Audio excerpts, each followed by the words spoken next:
And you'll recall that last night we spoke to the Daily Maverick's investigative journalist, Pieter-Louis Myburgh, on his joint investigation with amaBhungane, and they've exposed what they allege is 428 million rand tender fraud. This is in relation to the installation of oxygen plants at 55 government hospitals. Now, the investigation has revealed that the company that won the largest share of the contract allegedly used fraudulent documents to secure the deal. To reply to these claims, we are going to be joined tonight by the Independent Development Trust. The spokesperson of that organization is Phasha Makgolane. But before we talk to him, let's take you back to just some of what Pieter-Louis Myburgh had to say to us last night. When Bulkeng submitted its bid, it included a SAPRA certificate in its bid submission, and we found that that SAPRA certificate does not belong to Bulkeng. They were adjudicated on the basis of that certificate, but it is not Bulkeng's certificate. It belongs to a third-party company called Atlas Copco. It's a local subsidiary of a multinational firm, and they've confirmed that they did not give any consent for the use of their SAPRA certificate in any tender process. And that really is a very alarming a manifestation or occurrence of alleged or possible tender fraud. Let's speak now to Phasha Makgolane, spokesperson for the Independent Development Trust, and they are the implementing agent on behalf of the National Department of Health. Mr. Makgolane, good evening to you and thank you for your time. We don't have much time, so I'm going to go straight to the point. The company in question, it's called Bulkeng Pty Ltd. Did you scrutinize the documents that they submitted for this tender, and are you confident that everything is above board?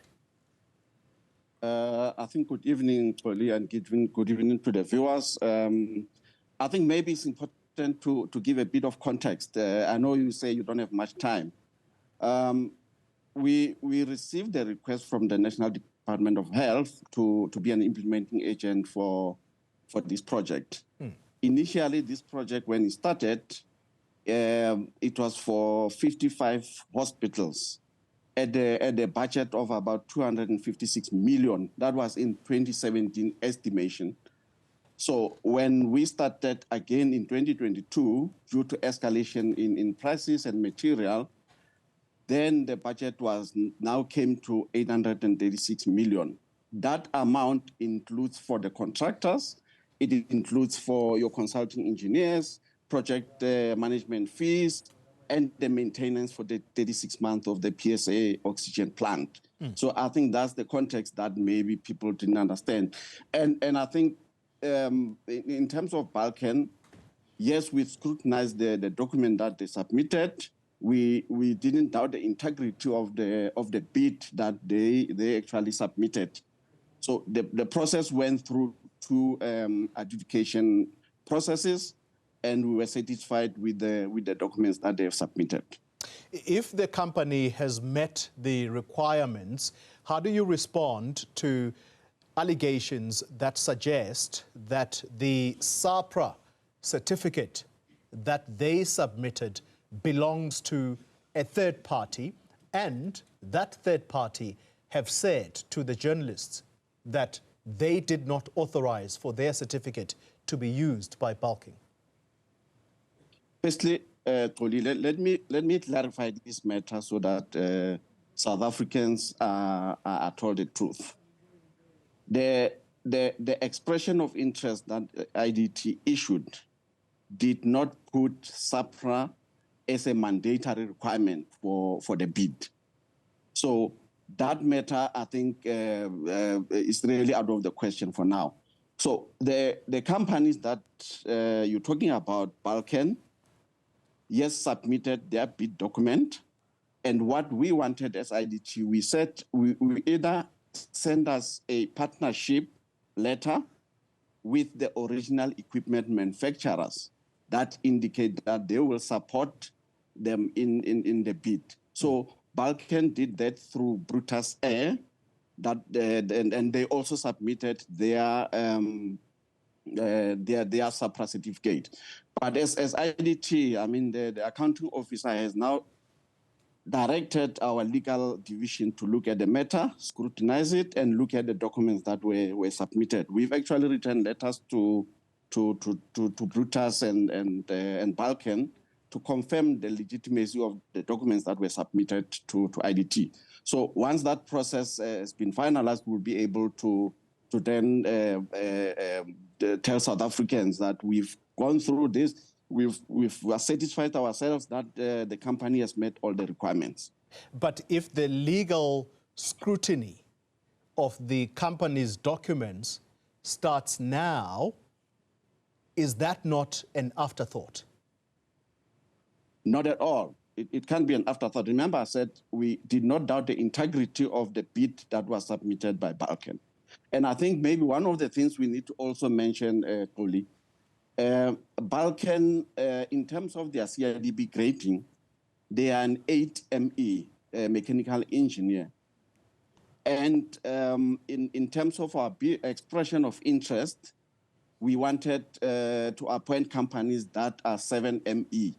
So they actually have 8 ME, which is overqualification as well. So, of course, Daily Maverick have reported their story. They've gone on their investigation. But we're saying we stand by the integrity of the bid that was submitted until the IDT has now verified that all letters or documents that were submitted were duly submitted and authorized by the owners, Brutus and Atlas Capo in this case. If you are saying that the SAPRA certificate is not necessarily a problem here or is not necessarily a requirement, I'm going to rephrase it and say is not necessarily mandatory. It's not mandatory. It's not mandatory. I want to read to you what SAPRA and its mandate is, and I just want to read from their website. They are an entity of the National Department of Health, and part of what they are responsible for is the regulation of health products intended for human and animal use. And here is possibly what is going to be relevant for our discussion. They are the licensing, or they're responsible for the licensing of manufacturers, wholesalers, and distributors of medicines and medical devices, radiation-emitting devices, and radioactive nuclides. That is telling, is it not, that any equipment that is going to be installed in South Africa's hospitals has to have the express permission of this organization. Am I wrong? No, you're not wrong. I think you've actually answered yourself in when you read that part. Remember, in this case, we have Bulkeng that is in partnership with Brutus Air. Brutus Air has a license to buy material from overseas, which they have their certificates and all that, and they have a SAPRA certificate in this case. So those will have been the people who will then work with Bulkeng in terms of installation of this plant oxygen. Okay. And does it worry you that there are suggestions that the sole director of this company may or may not be alive? Is that something that worries you, or to your knowledge, is this someone that you are dealing with? There is the Mr. Nathi. I don't have his last name at the moment, but is that the person that you have been dealing with as the sole director of this company? Yes, we can confirm that Mr. Nathi Ndlovu is the sole director of Bulkeng. And I think to take it a little bit further, we're talking about somebody who's a mechanical engineer. who has been working in the field for many years. Yeah. So we can confirm that we, as the IDT, received a letter from Bulkeng attorneys. That was on the 6th of November. Mm-hmm. And the letter indeed confirms that Mr. Ndlovu is now deceased. So from where we are, we then waiting for them to respond to the letter that we've sent to Bulkeng through the attorneys. So that's where we are at the moment. Does that change anything in relation to what has been agreed upon? If the director, the sole director of the company, is no longer alive, does this contract still go ahead? Let me answer in twofold. We as an IDT, we've started a process to verify all documentation that was submitted to IDT. If indeed the documents are fraudulent, then the IDT will be left with no choice but then to cancel the contract. That's the first part. If then Bulkeng and Brutus Air indeed confirms that the documents that they've submitted are legitimate, then there will be discussion with whoever will be the sole director of this company. So in this case, in terms of Company Act, you detach the sole owner from the entity.